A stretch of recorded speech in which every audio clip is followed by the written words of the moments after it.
자, 여러분, 서울말하고 부산 사투리하고는 어휘 비례물시기.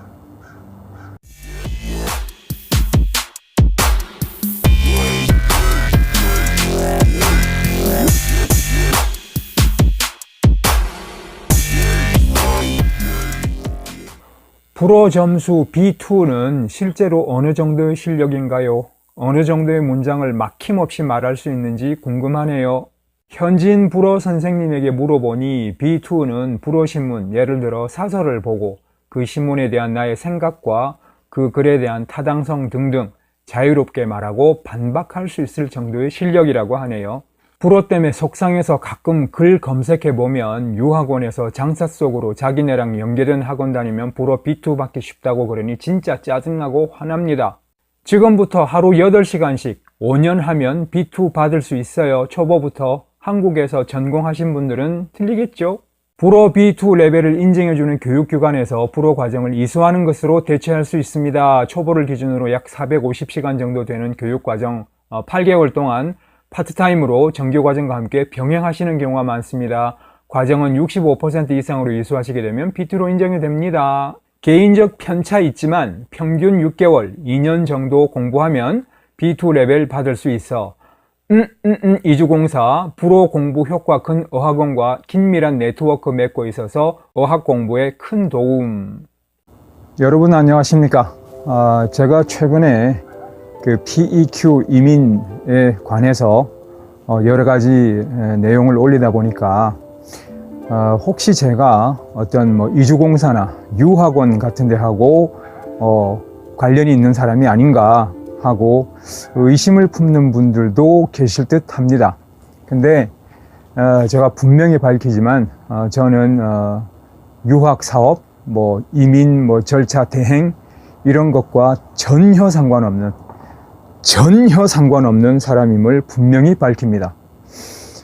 그리고 PQ 이민을 지금도 PQ 이민을 오겠다고 하시는 분들이 적지 않은 듯하고 그러면서 뭔가 불안하니까 이주공사에서 하는 얘기만 듣기로는 뭔가 너무 장밋빛인 것 같고 좀 미심쩍으니까 각종 교민 게시판이나 이런 데다가 과연 B2 불어 그 직업학교를 졸업을 해도 반드시 제출해야 되는 B2 불어가 과연 어느 정도 수준인가, 과연 내가 이 공부를 하면 그 B2 불어를 딸 수가 있는가 라는 데 대해서 질문을 하는 분들이 상당히 많습니다. 그리고 그 답도 들어보면 종체 갈피를 잡을 수가 없습니다. 그래서 저는 오늘 B2 불어를 공부할 그 자격이 되는지 안 되는지 여러분 스스로 판단할 수 있는 요령을 하나 드리려고 합니다. 뭐냐면, 자, 여러분, 서울말하고 부산 사투리하고는 어휘 비례물시기. 참,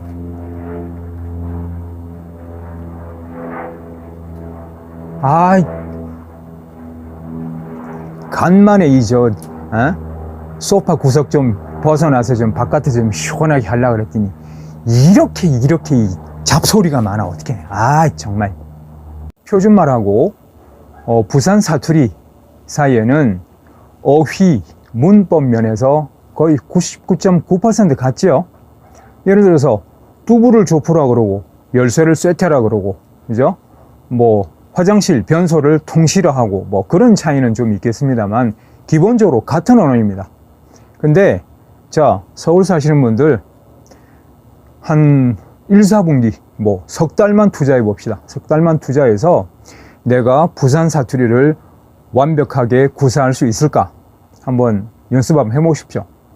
반대로 부산 분들도 서울 표준말 배우기 너무 쉽지 않습니까? TV만 틀면 표준말 나오고 라디오만 틀면 표준말 나오지 않습니까? 그러니까 서울 사람들이 부산말 배우는 것보다 부산 사람이 서울말 배우는 게 훨씬 쉽죠. 그러니까 여러분도 딱 석 달만 투자해서 거의 뭐 서울 네이티브 스피커에 준하는 수준으로 한국말을 배울 수 있는지 한번 연습 한번 해보세요.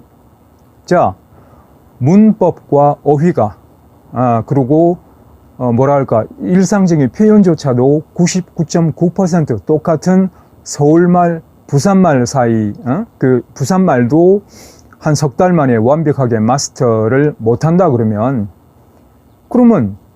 하나부터 열까지, 그죠? 하나부터 열까지 모조리 완전히 다른 불어를, 영어도 아니고 불어를 개인 편차가 있겠지만 6개월에서 한 2년 정도 공부하면 진짜 일상생활에 별 지장이 없을 정도로, 직장 생활을 영위할 수 있을 정도로 불어를 할 수가 있겠습니까? 상식적으로 생각해 보세요. 퀘벡 주 정부에서 어떤 교육기관을 이수를 하면 B2 실력을 가진 것으로 인정을 해주겠다라고 한 그 공식 교육기관이 뭐냐 하면 여기 정규 대학교 석사과정, 박사과정, 포스트독, 아니면은 1년 1800시간 이상의 그 교육 시간을 공부를 해야 되는, 교육을 이수해야 되는 각종 직업학교라고 되어 있는데, 이제는 이 1800시간 이상의 수업을 이수하는 그 직업학교조차 B2 시험을, 그 성적서를 제출하라는 거 아닙니까? 근데 무슨 유학원과 연계된 어학원에 가면 어쩌고저쩌고 그런 말이 왜 나옵니까? 더 이상 속지 마세요. 물론 여러분이 듣고 싶은 말만 듣고 보고 싶은 것만 보고 해서 스스로 눈에 콩깍지 씌우고 스스로 코 끼워가지고 여기 오시는 거 제 알 바 아닙니다. 그리고 제가 이런 얘기하면 여기서 유학 사업 하시는 분들, 입학 알선 하시는 분들 엄청 열받으시겠죠. 근데 제가 이런 얘기하는 거는 그야말로 제가 오지라퍼이기 때문이죠. 저도 그거는 부정하지 않겠습니다. 근데 여러분, 한국에서 왜 어떤 내부적인 비리를 고발하는 그 공익 제보자라는 것도 있지 않습니까? 물론 그런 사람들 다 피보고 말지만 일방적으로 피해당하고, 그죠? 옳은 일 하고서도 피 뒤집어 쓰고 그냥 끝나는 경우가 많아서 그렇지만, 저는 그래요. 유학원이나 아니면 그 직업학교 알선, 입학 알선 하시는 분들 중에 진짜 자기가 불어로, B2 불어로 의사소통하고 이런 거 동영상 찍어서 올릴 사람이 과연 몇이나 되겠냐고요. 그걸 한번 생각해 보십시오. 그래서 저는 다시 한번 말씀드립니다. 물론 우리 인생에서 도전의식을 갖고, 그죠? 보다 나은 미래를 위해서 현실하고 맞닥뜨리는 거 좋습니다. 그런데 그것도요, 어느 정도 현실성이 있고 실현 가능성이 있어야 그게 의미가 있는 것이지, 그냥 무턱대고 잘 되겠지, 아니면은 누가 봐도 저거는 택도 안 되는 소리인데 그저 내가 왜 해보지도 않고 포기하느냐 하는 식으로 머리 들이박는 거는, 그건 무모한 거죠. 자살행위입니다. 그래서 다시 한번 말씀드립니다만, 여러분이 그런 무모한 도전 의식을 갖고 퀘벡주로 건너오시든 말든 그건 제가 결제할 바가 전혀 아닙니다. 그냥 여기서 20년째 살고 있는 사람으로서 공익 제보하는 그런 기분으로 여러분께 이런 말씀을 드립니다.